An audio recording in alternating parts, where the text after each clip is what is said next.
Societal use of profanity has a long history in our nation. But until recent years, it was still rather uncommon for it be used by public officials. We can't say that anymore. Profanity has left its acceptable places, and now it is everywhere. People commonly curse to make their points heard. It doesn't faze most people because it has become so common.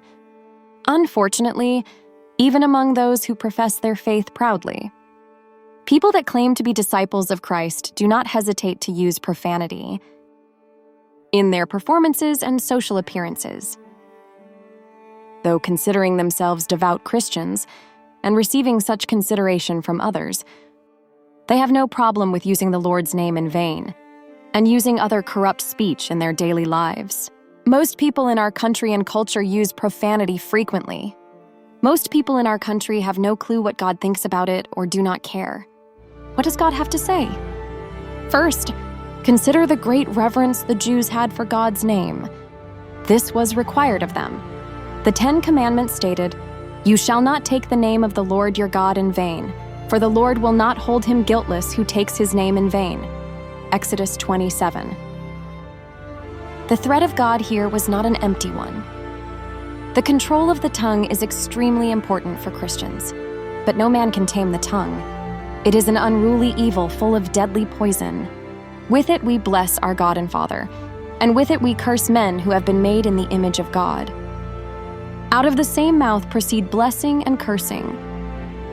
My brethren, these things ought not to be so. James 3:8-10. Finally, consider the words penned by Paul in his letter to the Colossians. But now you yourselves are to put off all these: anger, wrath, malice, blasphemy, filthy language out of your mouth.